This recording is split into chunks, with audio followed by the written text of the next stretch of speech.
ones, but you tweaking. This little Cam, bro. Who did you get? You tweaking, bro. It's about the fights, bro. Yeah. Oh, my bad. That nigga you tweaking, bro. Who's Lil Cam? Yeah. Who said that? Hey, Lil Cam. That was Glenn. Who that? Who asked who I am? What I found now. What the fuck is that? Throw it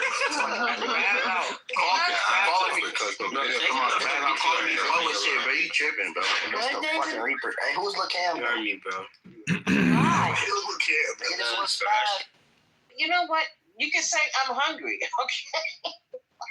I could have just said I'm just so hungry, but okay, so that's okay. But I'm just starving for what?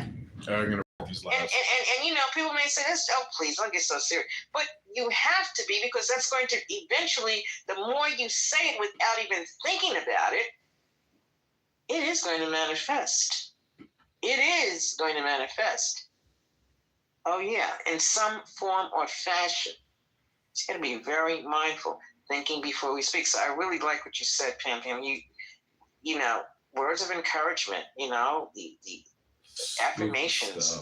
That's what we need to be speaking to ourselves. And you know, we're human, yes, and we don't all, you know, always do it right, of course, but we have to think about the words that we say. We really do.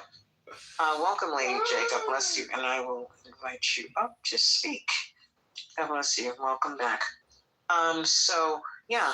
So thank you so much, Pam, and welcome, Lady. God bless you, and you can unmute yourself and give us your report. Sewer workers and ties. Hi, everyone.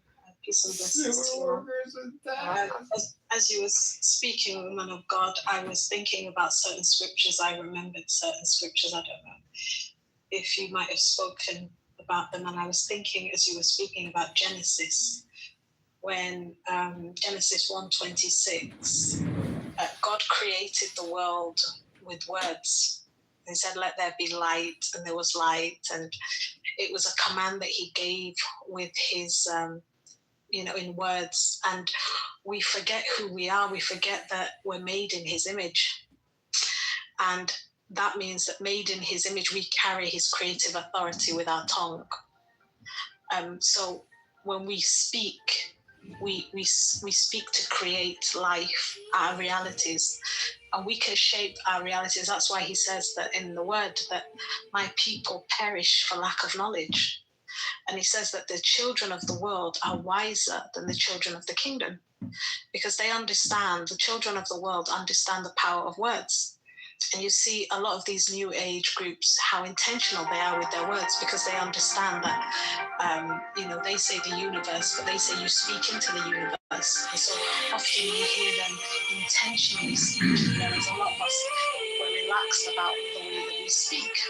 And, God drew my attention to it, and that's why you see a lot of generational curses continuing in families. And people will ask, why does this continue? It might be that the habits have changed in the families, but the words are still there. The attitude towards words is still there. The way that we speak to our children, the way we speak to ourselves, things that we every day that have become normalized in the society. Things about our financial state. People will testify. They will use their mouth. They will pray with their mouth and ask God to, bless them. And with that same mouth, they will say that they don't have sufficient funds. I don't want to repeat the words. They will say, I am, which I don't want to say. And the Bible says, he says in Job, he says, let the weak say I am strong. So you're not supposed your situation isn't your reality. That's a passing thing. But we often do the opposite. We often say we are what we are not. And God is reminding us that we should be careful. And Matthew says that by your words you are justified, and by your words you are condemned. So our words shape our destiny. When I was young, when I was a young mother, I made the mistake of saying what my mother said to me, which is, to my child, you're this, you're that, and you're just like your father. We often say these things and we don't understand the implications that this may have on the child. It's like words are probably just as harmful as weapons, because these ones damage the spirit of the person, the soul and spirit of the person.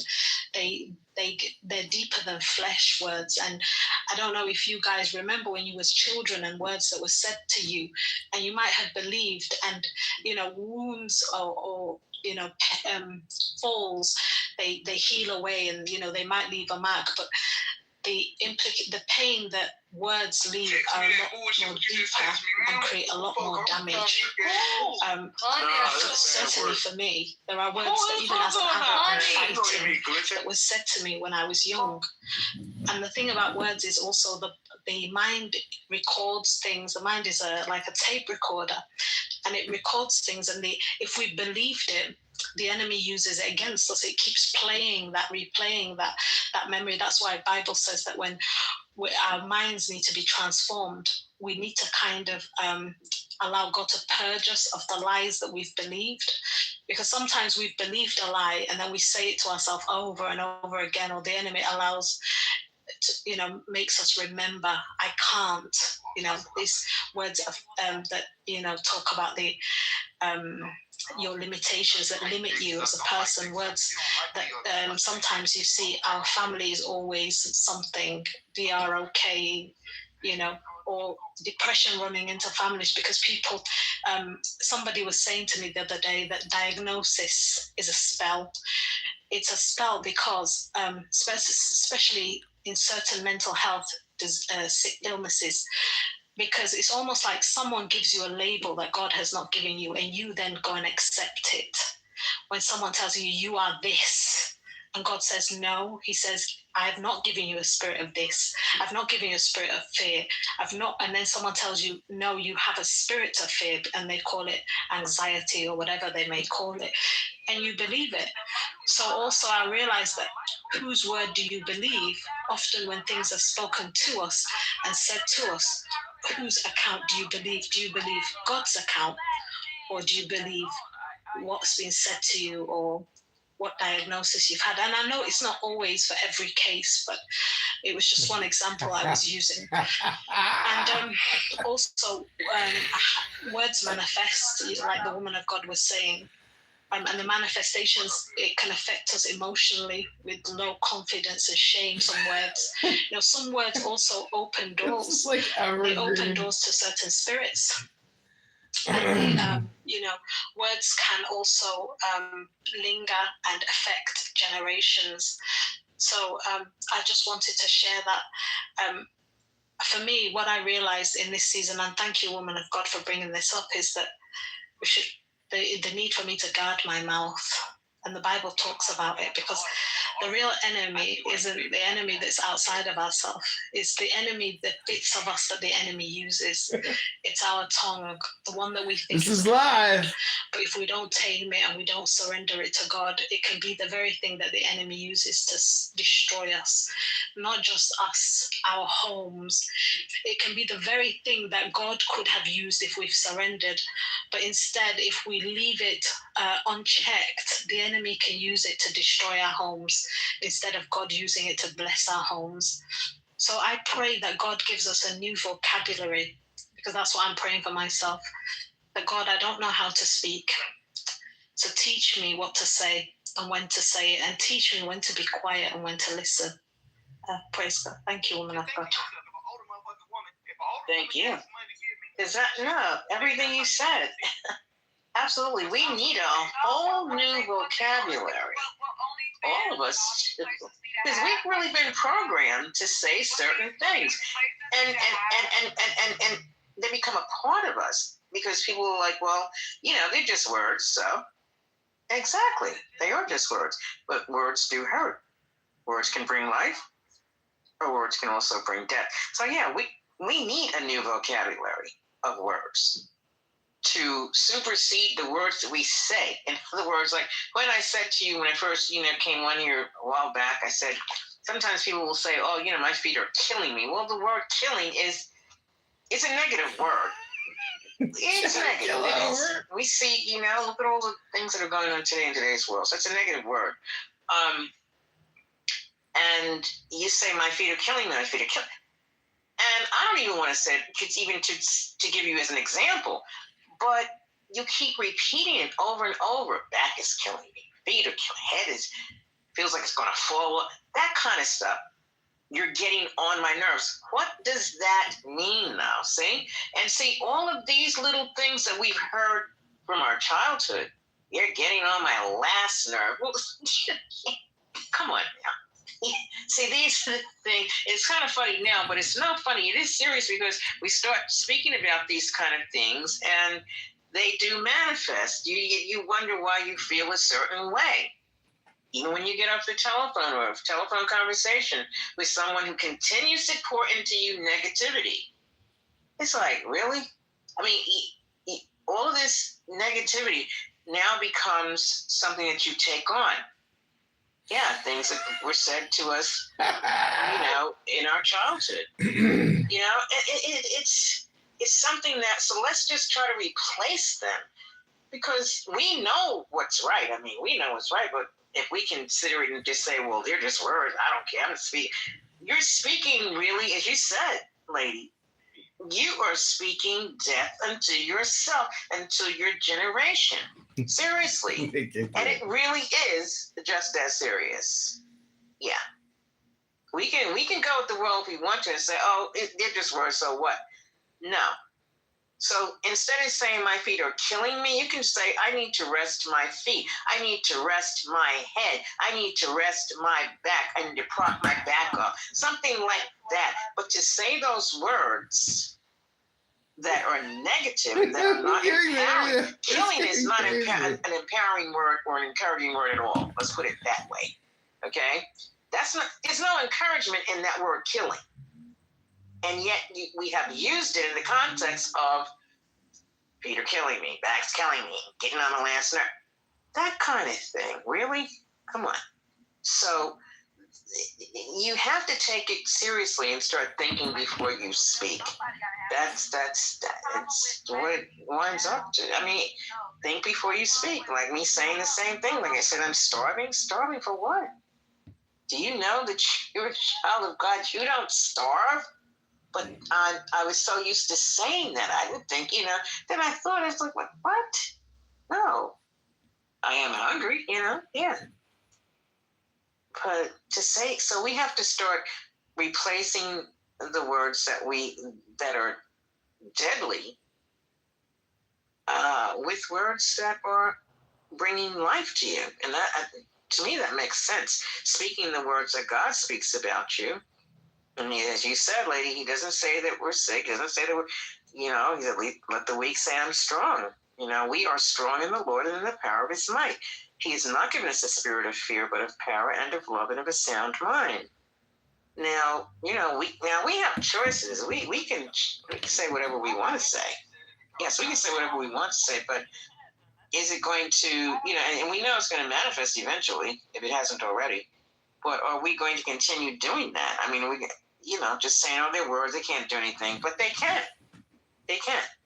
So, as an educator, my class, I told you about the rice experiment. You can all go on YouTube and look at the rice experiment. I didn't even know it was on YouTube at the time. I was teaching my third grade class, and my other, students I did it with too. I performed this experiment, and you've all heard it before when you were on it before, but it's called the rice experiment. I guess that's what it's called. Anyway, you can go on YouTube, find out. You can really do it with a lot of things, really, not just so much rice. So it's called the rice experiment. We had rice, came from the same rice bag of rice, and we split the class up into two, and two parts. One had the bad rice, one had the good rice. Coming from the same bag of rice, but one of the bags of rice said, good rice, good for you, nutritious, whatever.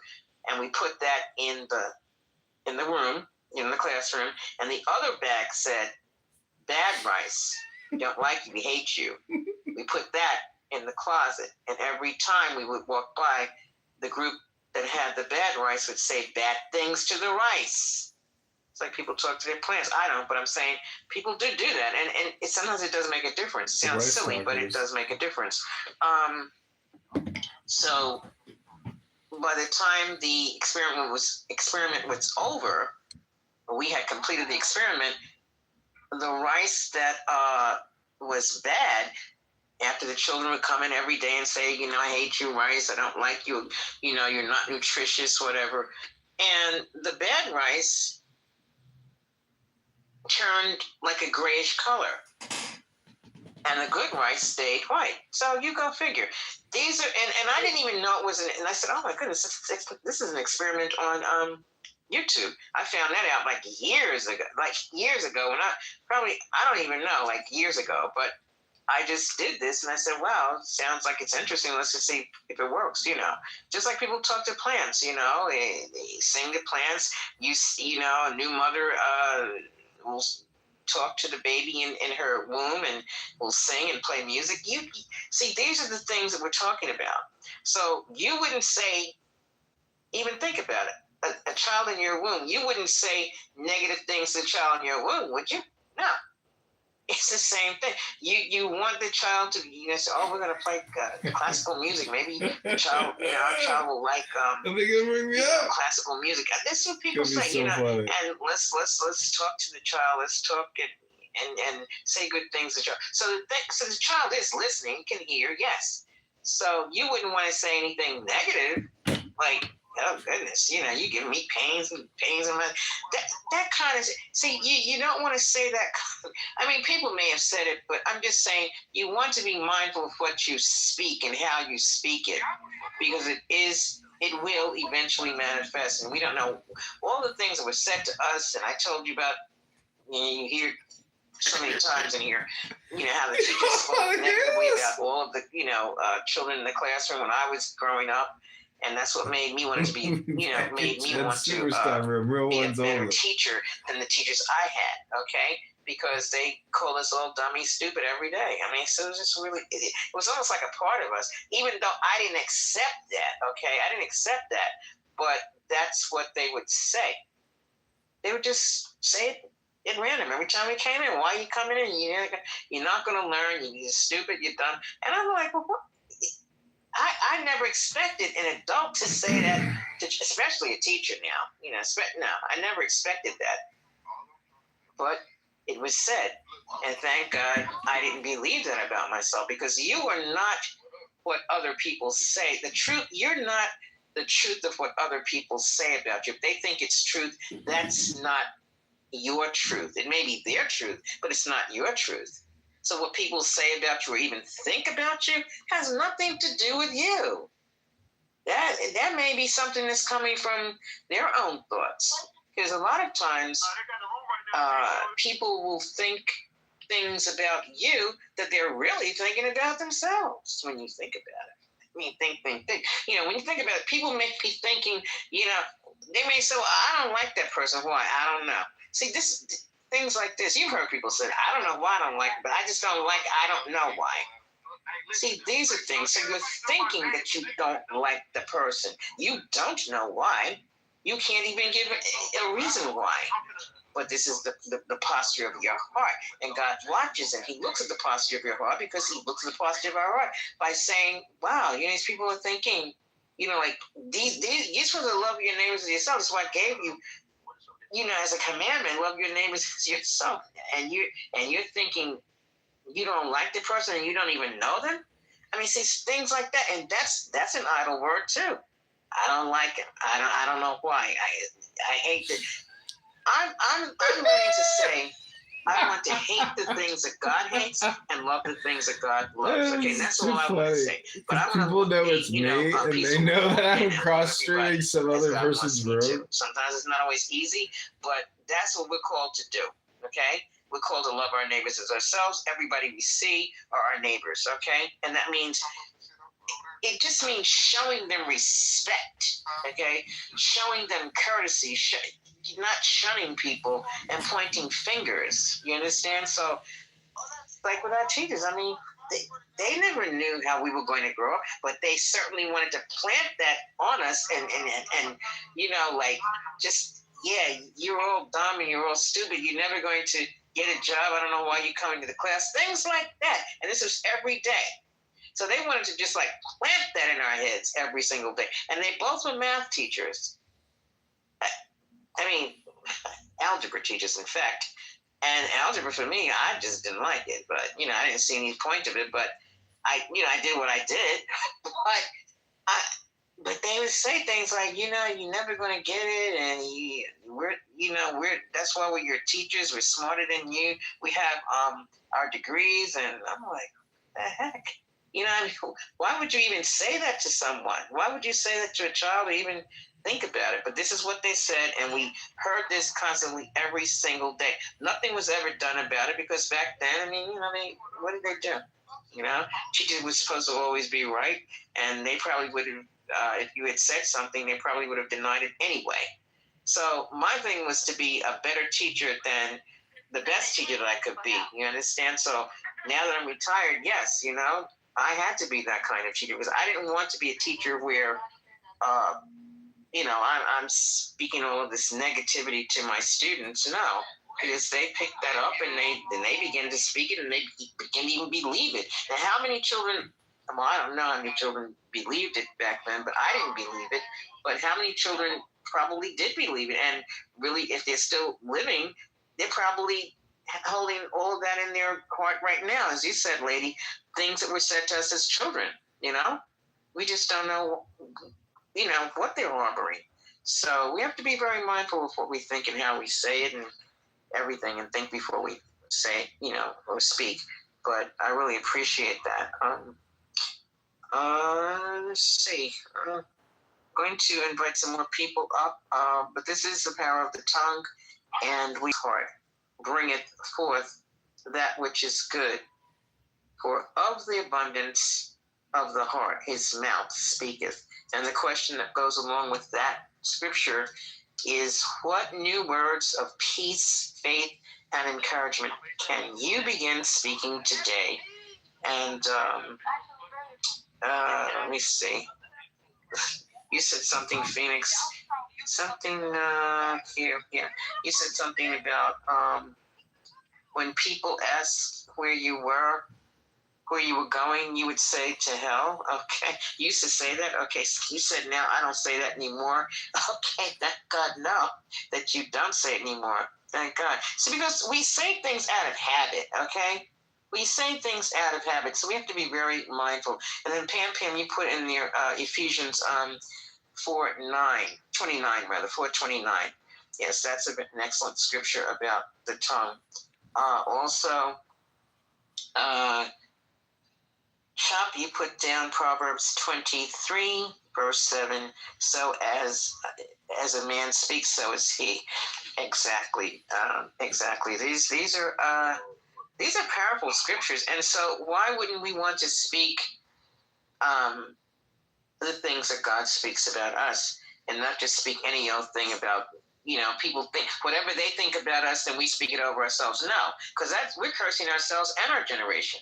Whatever we are speaking about others, and we allow people to speak about us, really, and we believe it as children of God? No, we can't afford to do that, because now if we believe it, then we start speaking it too. So as you said, lady, we are cursing our own generation. We're cursing ourselves. So we have to be mindful of that. So welcome, Chop. God bless you. Welcome again. How are you? Good. I'm very good. Good to see you again. Good to see you again. Can I speak? I know Yes, it's a you kid, may. but Yes. the spirit. So Yes. Oh, yeah. You may. You haven't been here in a while. I'm expecting. I know. I Yes. still go in my room, but I only go when the Lord give me a message. Okay. Well, that's Yeah, good. when Well, He give me a message, I just go open up my room and speak. Oh, that's what you do. Yeah. And you have a red ticket, and you're always free to join the house if you feel so led here. I So, thought I joined the house up. no, I see a red ticket, so I don't know. I thought you were a member as well, but I don't know. Okay, I'll do that after I'm finished. Okay, go ahead. I will definitely do that. But Yes, good. you have a very good talk. I was just here and I was talking to the Lord, but for some reason I was gonna open my arms today.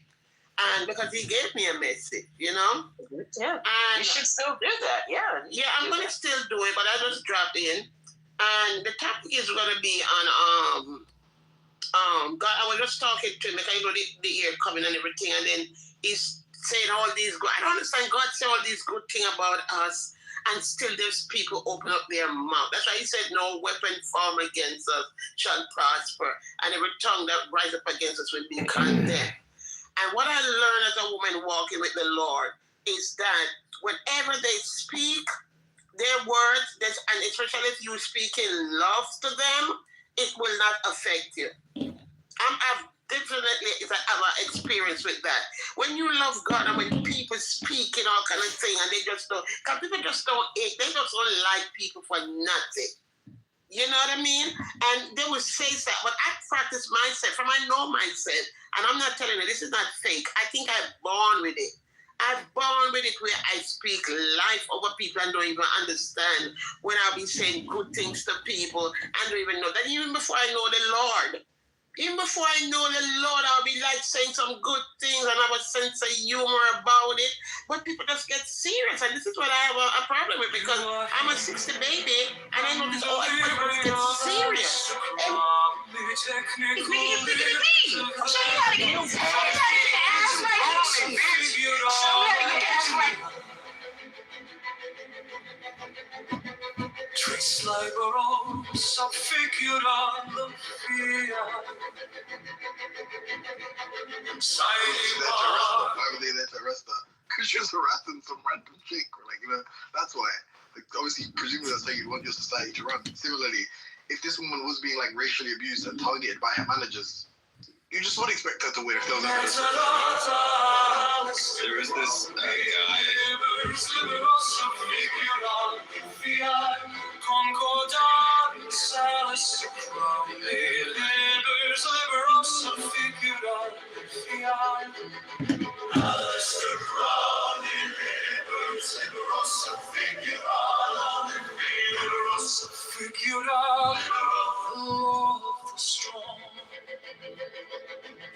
This is our Lord, the joy of the world. To be the whole of the Lord. Thou hast no right but to do thy will, do that, and no other shall say not. Every man and every woman is a star. There is no God but man. One man has the right to live by his own law, to live in the way that he wills to do, to work as he will, to play as he will, to rest as he will, to die when and how he will. To man has the right to eat what he will, to drink what he will, to dwell where he will, to move as he will on the face of the earth. Free man has the right to think what he will, to speak what he will, to write what he will, to draw, paint, carve, etch, mold, build as he will, to dress as he will. For man has the right to love as he will. Take your fill and will of love as ye will. When, where, and with whom ye will. When, where, and with whom ye will. 5 man has the right to kill those who would thwart these rights. Slaves shall serve. Love is the law. Love under will. All I 57. You are here on the library of Alistair Crowley, technical livers of dilemma, liberals, subfiguralifi, trace liberals, subfiguralifi, cited by